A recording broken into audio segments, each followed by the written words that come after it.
नमस्कार। इस समय जब हम बात कर रहे हैं, उस समय जापान के प्राइम मिनिस्टर हैं अमेरिका में और बात कर रहे हैं वो भी बात कर रहे हैं अपने काउंटर पार्ट से वहाँ पे उन्होंने बाइडेन से मीटिंग की। जो बाइडेन से मीटिंग के बाद और भी बहुत सारी मीटिंग्स उनकी वहाँ हुई। इम्पोर्टेंट चीज़ क्या थी? इम्पोर्टेंट चीज़ ये थी कि दोनों के बीच में स्ट्रेटेजिक या डिफेंस पैक्ट्स होने हैं। साथ में डिफेंस कोऑपरेशन बढ़ना है। अच्छा ये मीटिंग जो है, इसको बाइडेन भी बहुत इंपॉर्टेंस पे ले रहे हैं। एक और चीज जो कि अभी दिखी है हाल में 1945 यानी कि सेकेंड वर्ल्ड वॉर खत्म होने के बाद पहली बार जापान ने अपनी डिफेंस को इतना सीरियसली लिया है। उन्होंने बोला कि हम अपनी डिफेंस स्पेंडिंग बढ़ाएंगे और बढ़ाने के साथ साथ मिसाइल भी रखेंगे जो जो डीप इनसाइड चाइना मार सके। और अपनी defence spending 2% of the GDP यानी कि नेटो के लेवल्स पे ले जाएंगे। मतलब साफ है दुश्मन कौन है सबको पता है। इसी पर हम बात करेंगे डॉक्टर मुत्तदिर खान, इंटरनेशनल एनालिस्ट हैं, प्रोफेसर हैं इंटरनेशनल अफेयर्स के ही और पैनी नजर रखते हैं इन डेवलपमेंट्स पे। सर बहुत बहुत स्वागत आपका हमारे शो पे। सर वैसे भी अमेरिका, जापान और इंडिया तीनों का जो दोस्ती है बड़ी अच्छी है, लेकिन दोस्ती में एक कॉमन फैक्टर बहुत क्लियर दिखता है कि चाइना। क्या ये तीनों मिलके और अपने चौथे क्वाड पार्टनर ऑस्ट्रेलिया के साथ मिलके कहीं ना कहीं चाइना को कर्टेल करने के चक्कर में है क्या? हाय रोहित साहब, thank you for having me on your show. आपके सुनने वालों को मेरा सलाम, नमस्ते, सत श्री अकाल और वनक्कम।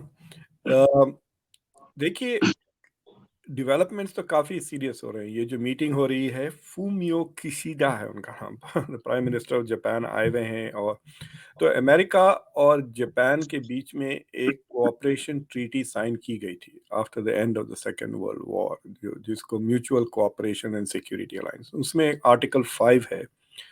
आर्टिकल 5 ये कहता है कि जापान और वो टेरिटरीज जिस पे जापान की गवर्नेंस है, तो वो सारे इलाकों पर अगर किसी ने हमला किया तो America will basically go to the defence of Japan. तो it is like a modified version of NATO article 5। NATO का आर्टिकल 5 ये कहता है कि अगर ये किसी भी मेंबर के ऊपर अगर हमला हो गया टेरिटरी पर, तो NATO will automatically trigger a response. Everybody has to respond to it. तो it is a similar of mutual thing. लेकिन but it is territorially defined, limited है वो। तो अगर रशिया जापान को जापान पर हमला करता है, जापान के किसी भी आइलैंड्स वगैरह पर, या चाइना करता है, तो America is oblige to defence. तो basically they are military alliance है, मिलिट्री पार्टनर्स है। आई एम नॉट श्योर कि the reverse is true.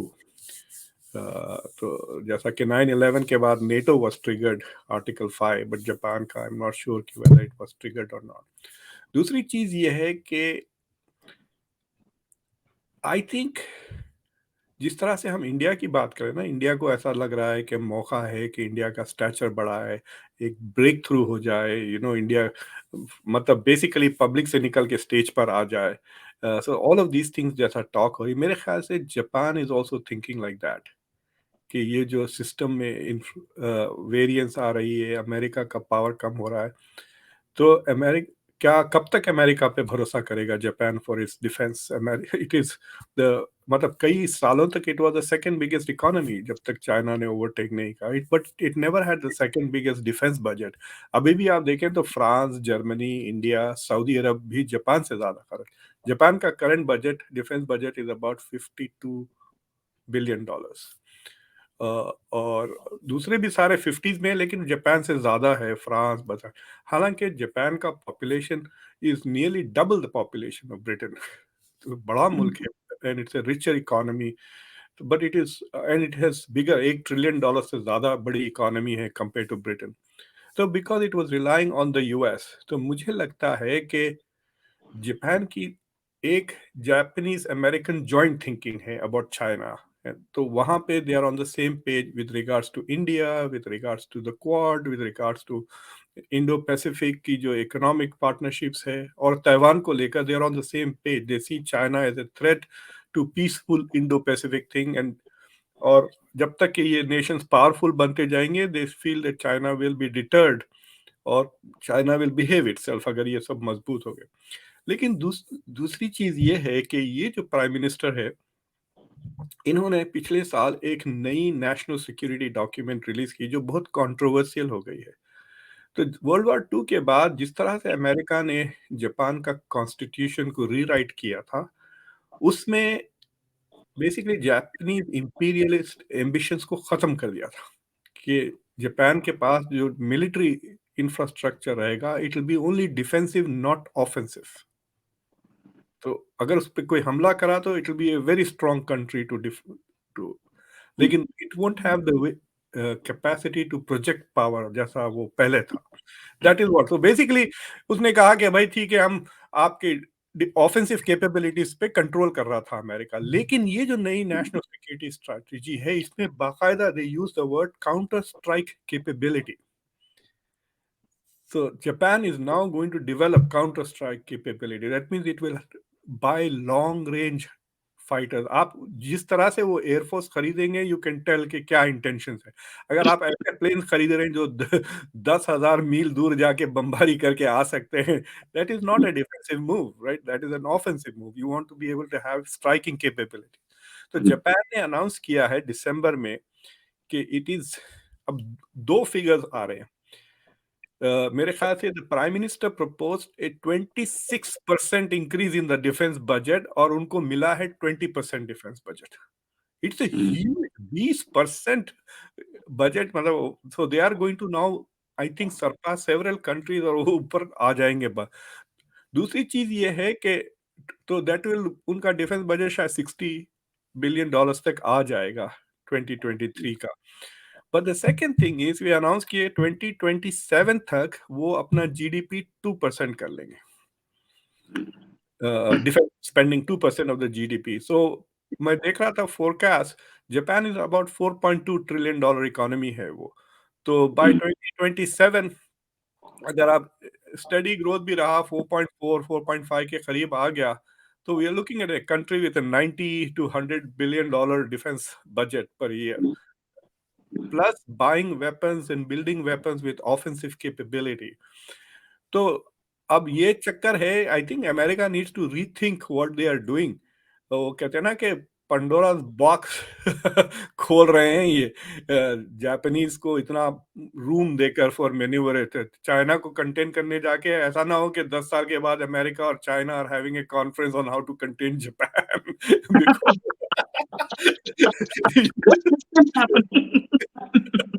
Right. ये सही बोला कि सेकंड वर्ल्ड वॉर में यही हुआ था। बिल्कुल दोनों में एग्जैक्ट। मिलकर करते अरे और जापानीज रिकॉर्ड है सेकेंड वर्ल्ड वॉर में, मेरे ख्याल से बहुत ही आपको पता है उन्होंने खा गए थे, they used to eat the Chinese, they literally ate them, cannibalistic हो गई थी उनकी मिलिट्री।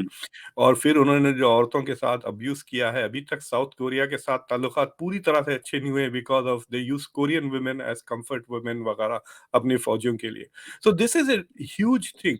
तो उसमें क्या हो रहा है कि अमेरिका अमेरिका कह रहा है कि ये भी मेरा दोस्त है, ये भी मेरा दोस्त है, और तुम भी हथियार खरीदो, तुम भी हथियार खरीदो, अपनी बड़ी गैंग बन जाएगी और चाइना को हम डराएंगे। लेकिन उसमें क्या हो रहा है कि these are also becoming very powerful and at one point, तो जो जयशंकर साहब कहते हैं कि we will have a multipolar world, it will become a multipolar world with a very powerful India, with a very powerful Japan, with a powerful China.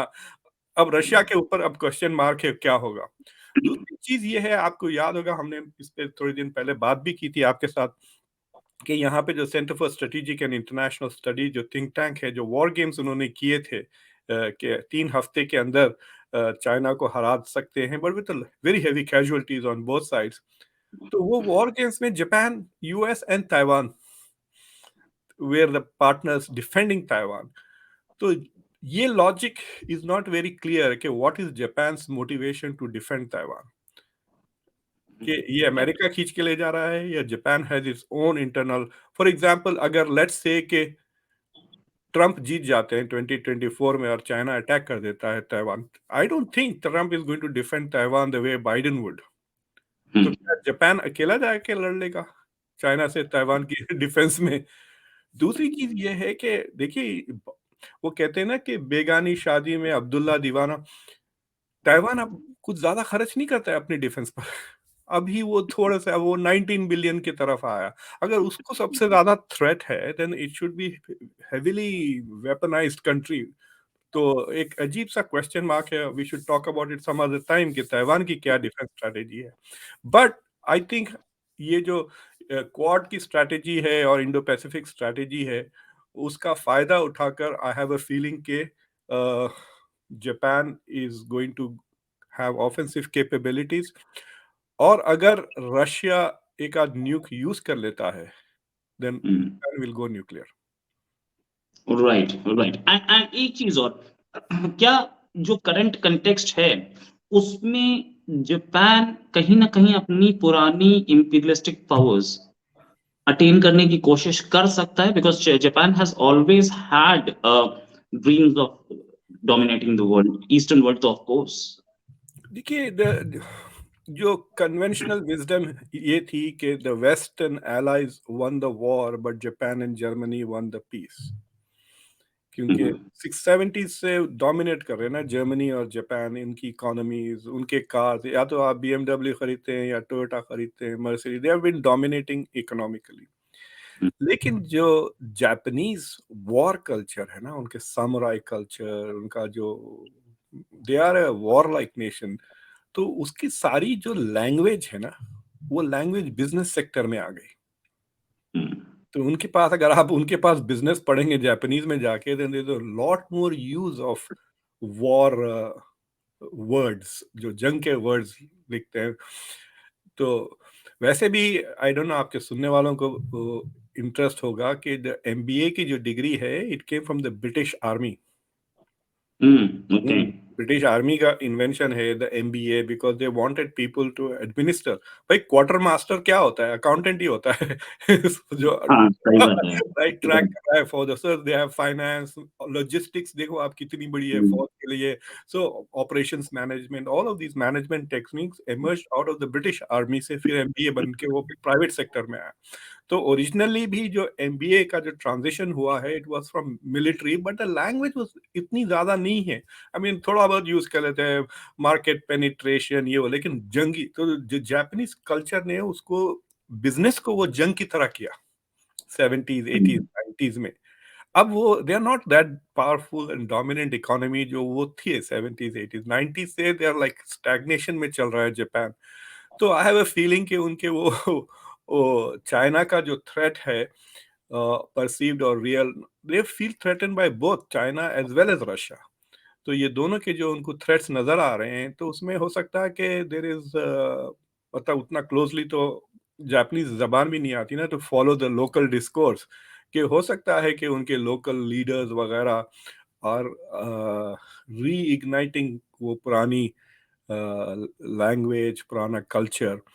और अब तो बहुत रियल हो गया है। आई मीन जिस जिस तेजी से डिफेंस स्पेंडिंग बढ़ रही है 2023 में, hmm. It it it gets to begins to have a logic of its own, कहते हैं ना।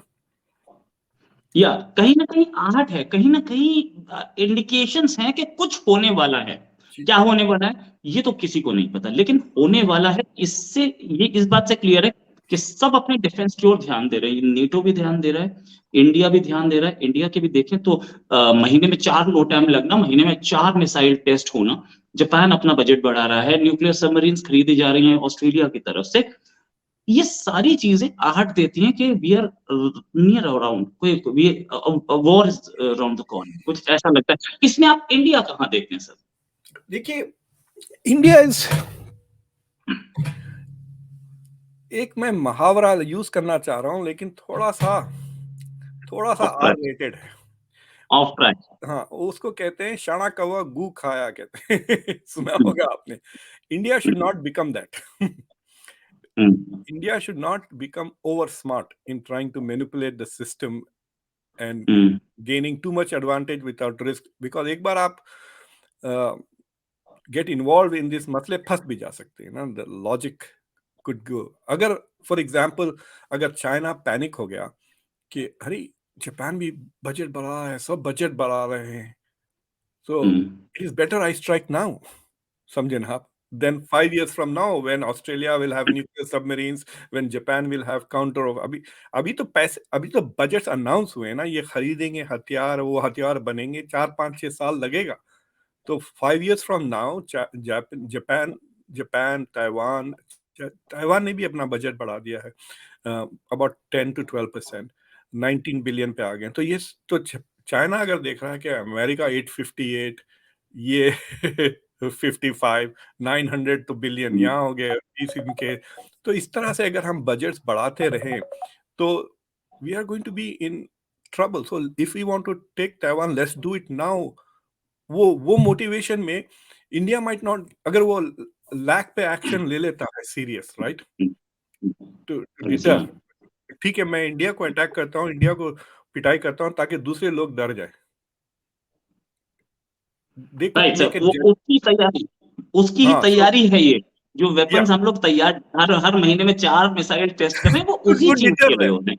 उसी चीज के लिए ना कि लैक ऑलरेडी। अगर आप देखें ये जितने भी पिछले, लेट्स से के अगर आप एग्जाम ले रहे हैं कि what is the assessment of the China versus China, let's say कि चाइना वर्सेस चाइनीज एनिमीज, तो जो मिलिट्री एक्शन हुआ है सिर्फ इंडिया के साथ हुआ है। Right right. एक्चुअली लोग लेकिन मारे हैं तो 62 हाँ 2 बार। 62 में जो वॉर हुई थी, नहीं 62 में जो 62 की वॉर बात हुई थी, तो आप देखो 2020 और 20 अभी जो हुआ है, दोनों जगह हाँ, एक्चुअल लोग मारे गए हैं, राइट, कॉन्फ्लिक्ट हुआ है। पर ताइवान के साथ एक ऐसा कोई मिलिट्री एंगेजमेंट नहीं हुआ है। दे हैव बीन, उनके ऊपर से मिसाइल फेंके ये पे, लेकिन एक भी बंदा मरा नहीं दोनों तरफ। They was not an engagement. Japan के साथ भी नहीं हुआ इस तरह, ना द यूएस के साथ हुआ है। I mean there are flying planes वगैरह। सो इंडिया शुड रियलाइज कि India can't stay out of this fight if the fight starts with all this talk. Because अगर आप चाइनीज जनरल है तो सोचिए, ठीक है, मैं लड़ रहा हूँ, जापान से लड़ रहा हूँ, ऑस्ट्रेलिया से लड़ रहा हूँ, ताइवान से लड़ रहा हूँ और अमेरिका से लड़ रहा हूँ। Will India stay out of the fight till the end, या इंडिया एंड में घुसेगा? जैसा जापान ने इंडिया पे हमला किया था ना वर्ल्ड वॉर 2 में। The reason why they attacked, because they thought कि America is going to enter the war anyway. It will enter late. It will be fresh. हमारे resources come, so let's attack now. That was the logic of the Japanese. While we are strong, so I have a feeling कि ये जो over preparedness or lots of war-like talks can precipitate something, miscalculation किसी एक ने कर दिया तो सबके लिए प्रॉब्लम बन सकता है। And let me tell you this, अगर जंग होती है यहाँ तो सबका नुकसान होगा। मैं कुछ बताना चाहूंगा आपको। देखिए, जी हमने देखा है जितनी भी बॉर्डर पे स्किमिशेस हुई हैं, तो इंडिया ने तो बिल्कुल क्लैरिटी से बता दिया हमारे इतने लोग मारे। चाइना ने नहीं बताया। क्यों? चाइना डरता था कि कहीं ना कहीं असलियत खुल जाएगी, तो मेरी जो बनी बनाई इज्जत है, जो मैंने झूठे प्रोपेगेंडा से बनाई है, वो खत्म हो जाएगी। उसके बाद अभी हाल में आपने देखा होगा, मोर रिसेंटली एक वीडियो आया था जिसमें चाइनीज सोल्जर्स को डंडों से ही मार के भगा दिया था। जी चाइना एक प्रोपोगेंडा में, चाइना की अपनी स्टेट मीडिया और उसके साथ साथ चाइना का दूसरा मीडिया, चाइना की सोशल मीडिया टीम्स, ये प्रोपोगेंडा में पीछे नहीं है। अगर उन्होंने कहीं इंडियन फोर्सेस को मारा होता तो वो वीडियो सामने आया होता।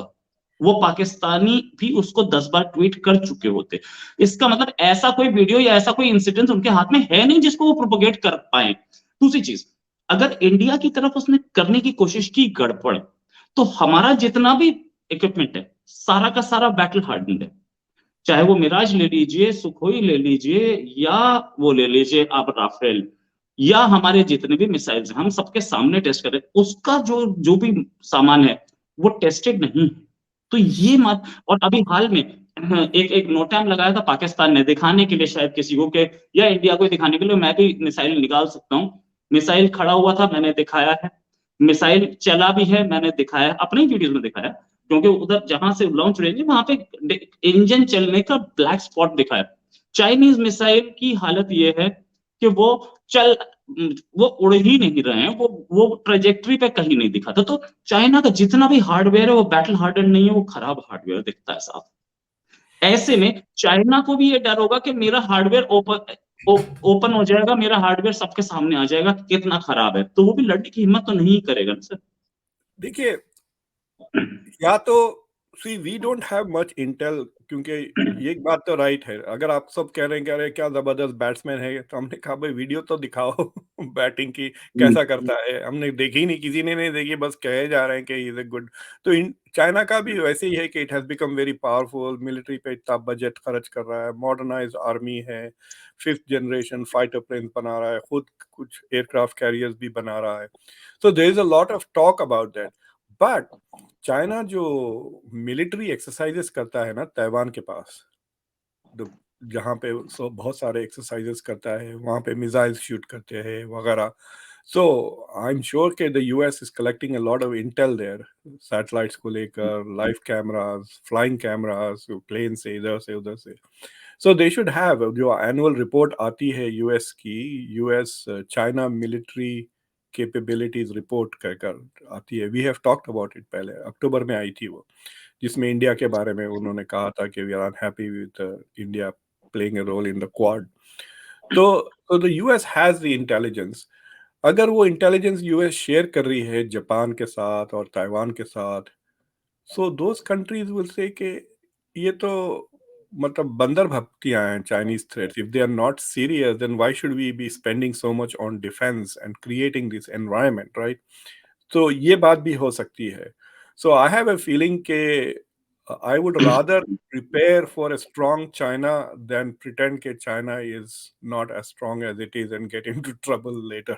तो I would suggest कि इंडियन आर्मी assume कि भाई जितनी भी चाइना की कैपेबिलिटीज की बातें की जा रही हैं वो सही हैं, और आप उसकी तोड़ में आप प्रिपेयर कर लें to fight a real powerful China, rather than to say कुछ भी नहीं है, उसको तो कुछ नहीं आता कहकर आप if you relax at your and you could be in more trouble. But right. I am hmm, convinced Taiwan is the first place where China, if the big war starts, Taiwan will be the first hotspot. India China border will be the second hotspot. This is right. something. सब एक एक ये ये जो बात question आपने उठाया है, ये जो जी क्वेश्चन आपने उठाया है आज, ये क्वेश्चन 4 दिन पहले इसका जवाब एक मैं अमेरिकन जर्नलिस्ट को ही सुन रहा था, उसी ने दिया था कि हम जी हमेशा, अमेरिका हमेशा अपने दुश्मन को ओवर एस्टिमेट करके बताता है। वो अलकायदा को भी ओवर एस्टिमेट करके बता रहा था, वो उससे पहले सोवियत यूनियन। सोवियत यूनियन को भी ओवर एस्टिमेट करके बता रहा था 1960s तक। इसीलिए उसने आयरलैंड तक में अपने बेसिस बनाए थे। और ओवर आइसलैंड, एस्टिमेट करके, आइसलैंड में। जी हाँ, आइसलैंड, आइसलैंड, आइसलैंड में, हाँ। राइट। और वो ओवर एस्टिमेट करके जो बताता है, वो उसका रीजन भी अमेरिकन जर्नलिस्ट ने ये बताया कि देखो क्यों, क्योंकि डिफेंस प्रोडक्शन इतना इतना पैसे वाले जगह है, डिफेंस प्रोडक्शन में इतना पैसा है कि डिफेंस कंपनीज प्रोजेक्ट करवाती है ताकि उनका सामान ज्यादा से ज्यादा अमेरिका खरीदे। तो ये भी हो सकता है one reason, no that is Raytheon, true, मतलब अमेरिका हैज हैलिबर्टन। हिस्ट्री। जी हाँ, जी हाँ। मतलब ये तो, मतलब मैंने भी कहा, I have also written about it कि we have often overestimated Soviet Union की कैपेबिलिटीज। और 1958 में आइसलैंड में बेसिस बना रही थी यूएस, थ्रेट्स, सोवियत यूनियन के थ्रेट्स को एग्जैजरेट करके। और they have definitely exaggerated the threats of the al Qaeda के भी थ्रेट्स, ताकि they could go and do other things other places.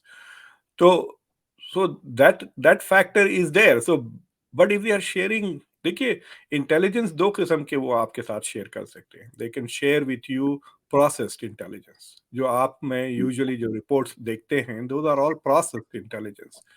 But I am sure कि इंडिया की intelligence agencies, Japanese वगैरह, they will also want some raw data ना। अब भाई वो सब छोड़ दें, आप मुझे रॉ इंटेलिजेंस दें, प्रोसेस हम कर लेंगे, we will make the estimates. So do you have videos? Do you have pictures of these capabilities? Do you have designs, plans? तो वो सारी चीजें पता नहीं है। But China is also an exporter of weapons ना, उसके weapons export होते हैं। So you can also look at them there। आप या वहाँ पे JF-17 वो प्लेन तो कुछ बहुत ज्यादा काबिल दिखा नहीं रहा, बट स्टिल ठीक है, मैं ये भी मानता हूँ कि उसके पास अपने एयरक्राफ्ट कैरियर्स भी हैं, सबमरीन्स भी हैं, नो डाउट एक पावर तो है।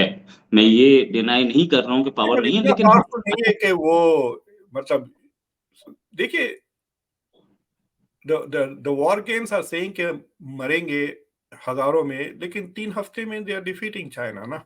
इन द वॉर गेम, और वो सिर्फ जापान और द यूएस, वो भी जापान, मतलब Japan is going to be in the line of fire with Taiwan, US इतना दूर से प्रोजेक्ट कर रहा है power, which means not the entire US military is going to be in that action. जो line of eastern action, command के, right. हाँ, जो थोड़ा बहुत फोर्सेस वहां पर है इंडो पैसिफिक में, वो forces are going to be, और जो लॉस एंजलिस से जो आ सकते हैं from the western side of the US, those will be the forces which will be in play. अगर आप अमेरिका को इन्वेट करते हैं तो then the full force of American military will come into play. But when if America is projecting power, so it is very clear के like 1.5 Japan is able to take care of China in 3 weeks. पूरी तरह से उसको defeat करने की capabilities रखते हैं। But what the fear is के, फियर ये है कि वो इनिशिएट ना कर दे। That's the whole thing. आपने फिल्में तो देखी है ना, हॉलीवुड की कई फिल्में क्राइम के, तो जब भी एक बंदा बंदूक लेके या चाकू लेके किसी को हॉस्टेज लेता है, तो जो बाहर पुलिस आती है, 50-60 गाड़ियां, हेलीकॉप्टर्स वगैरह आ जाते हैं, एक नहीं आता, right, 100। Right. So and I have seen that in real life. एक दो बार मुझे भी बुलाया गया था टू गो टू इस तरह के एक्शन देखने, तो आई एक्चुअली गॉट टू सी कि कितनी पुलिस आ जाती है, and I was like amazed कि बंदा अंदर है एक, और उसको डील करने के लिए आप 1000 बंदूकें, कैनन, स्वॉट टीम्स, ऊपर से 5-6 helicopters. What they want to do is they want to bring overwhelming force. तो आपको मैसेज ये मिलती है कि तू तो आज बचेगा नहीं किसी तरह से, there is no way you are going to escape us, so you better put your gun down and come out without a fight. You might get less punishment than you would otherwise. So that is America's defense strategy also. इसलिए वो 858 कर रहा है, मतलब 4 गुना 3 गुना से ज्यादा है defence budget America compare to China, because we want to have an overwhelming force. तो अगर मैं आपसे लड़ूं, मैं आपको 3 पंच मारूं, but I don't want to get 1 punch on my face. मेरा खूबसूरत चेहरा तबाह हो जाएगा, मेरा चश्मा टूट जा सकता, मेरी उंगली टूट जा सकती, फिर मैं टेबल टेनिस नहीं खेल सकूंगा। So I want zero casualties. I want zero damage when I engage with anybody. And in order to have zero damage, you need to have overwhelming power. तो इसलिए भी अमेरिका डिफेंस पे भी खर्च कर रहा है, अपने allies को भी ला रहा है, और अपने allies को भी कर रहा है तो भी खर्च करो। But I have that 2% is very interesting figure, you know. It could suggest के behind the scene are there discussions to include Japan in NATO? Right, ये भी हो सकता है सर। ये भी 2% सही, 2% दिमाग में रखना बहुत जरूरी है कि कहीं नेटो का एक्सपेंशन यूरोप से बाहर तो नहीं हो रहा है। ऐसे में इंडिया की इंपॉर्टेंस खासी बढ़ेगी। अगर नेटो अपने आप को एशिया में एक्सपैंड करता है, ऐसे में इंडिया की इंपॉर्टेंस खासी बढ़ेगी। और स्ट्रैटेजी जो जयशंकर साहब की है, वो कुछ that is if ऐसी ही India, लग रही है। Rohit साहब, if India, so the question is, will India be in NATO or outside NATO? अगर मुझसे पूछे कि, तो मेरा सिंपल सवाल है कि भाई आप are you willing to fight for Serbia and Bulgaria? why would you want to fight for Bulgaria? Why would you want to fight for ये दूसरे जो NATO powers है? Because Article 5 will say if somebody attacks Bulgaria, then you will have to go defend. Bulgaria का जो southern part है वो Turkish है पूरा, और there are fears, Bulgaria fear करता है अगर टर्किश सिटीजन्स को वो टर्किश को बराबर नहीं ट्रीट करे। टर्की अलाउज डुअल सिटीजनशिप ना, तो many of them are also Turkish citizens. If they are not treated well, Turkey will invade Bulgaria, and they are both NATO countries. It will invade, तो उनको वो मुसलसल डर लगा हुआ रहता है।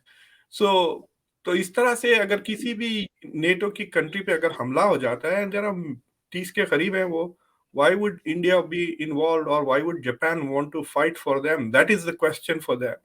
So I don't know what they, लेकिन ये एक नई कैटेगरी भी खोल सकते ना, NATO Asia कहकर। if they say NATO Asia, then they can have it two ways. कि अगर चाइना अटैक करता है any of these NATO Asia countries, then all of NATO will fight it. You say you can have a limited caveat ना, समझे कि limited है, और उसमें अगर इंडिया उस तरह की ट्रीटी में जाता है तो आपका पाकिस्तान पूरी तरह से न्यूट्रलाइज हो जाता है। So Pakistan cannot नहीं, ever think of taking military action against India because now it will have to face the US and Japan and others. India Besides, जिस तरीके से चल रहा है या जयशंकर साहब जिस तरीके से चल रहे हैं, जो उनकी स्टेटमेंट्स हैं कि ये कंट्रीज तो मेरा मैप भी नहीं मानते, मैं इनकी सारी बात क्यों मानूं, इससे मुझे लगता तो नहीं है कि नेटो में से घुसने का कोई इनका इरादा है, या इस गवर्नमेंट का तो कतई नहीं है। साथ में एक चीज और, ये जो खतरा है, ये जो हमारा डिफेंस एक्सपेंडिचर है, इसी से हम वो पिनाका बना रहे हैं जो हम एक्सपोर्ट कर रहे हैं आर्मीनिया को, और इसी से हम वो तेजस बना रहे हैं जो हम एक्सपोर्ट कर रहे हैं, इसी की वजह से हम ब्रह्मोस बना रहे हैं जो हम एक्सपोर्ट कर रहे हैं। तो हमारी डिफेंस एक्सपोर्ट इंडस्ट्री बढ़ रही है। नेटो में जाने के बाद ये डिफेंस एक्सपोर्ट इंडस्ट्री कहीं ना कहीं सफर जरूर करेगी, और प्राइम मिनिस्टर मोदी जरूर ये नहीं चाहेंगे। भाई ये जो वॉर, रशिया की जो वॉर चल रही है यूक्रेन से, it is killing the European jet fighter industry, खासतौर से स्वीडन की। Sweden was a very big manufacturer ना, मतलब कंपेटिटर था, हाई क्वालिटी जेट फाइटर्स वो बनाते थे जो compete करता था रफाले और F-16 और F-35 के साथ। लेकिन अब स्वीडन F-35 खरीद रहा है। The US is not buying it. Sweden is buying them. So in many ways, once you get into NATO, you also get into trouble. तो जो they have something called a Joint Strike Fighter, JSF नाम का plane है, जो F-35 का version है, जिसमें Japan भी है, नहीं ऑस्ट्रेलिया भी है, उसमें फ्रांस और जर्मनी नहीं है उसमें। France is especially not there because they want to save their domestic capabilities. देखिए, अगर आप 5th generation fighter plane बना सकते हैं तो आपकी technological capabilities has to be really on top. और अगर आप वो बंद कर दें बनाना तो आपकी इंडस्ट्रीज और आपकी साइंस का लेवल गिर जाएगा, समझ रहे ना? So it is like that. So that is true. You are very correct कि अगर if you become part of an organization like NATO, then your domestic industry. But अगर आप टर्की का एग्जांपल लेते हैं, Turkey is part of NATO and it is exporting drones, तो बड़े बेच रहा है वो all over the place. So it is able to maintain its defense industry exports while being in NATO. So maybe India should take a look at that and see. But I'm not. I don't think India should join. India should be. जैसा ये सब जयशंकर साहब ने खुद किया था. Why should we join some camp? We have our own camp. Right. बिल्कुल सही, बिल्कुल सही सर। दैट्स इट, बिल्कुल सही बोला। जयशंकर साहब इसी पे लगे हैं, why should we join some camp, we are ourselves a camp. और इसी पे बात करते हुए किसी और दिन आपसे बात करेंगे, ये जो इंडिया का जो डिफेंस इंडस्ट्री ये कहाँ जाती दिख रही है आपको, उस पर भी बात करेंगे। अभी के लिए सर आपका हमारे साथ ज्वाइन करने के लिए बहुत बहुत धन्यवाद। नमस्कार, जय हिंद। Thank you.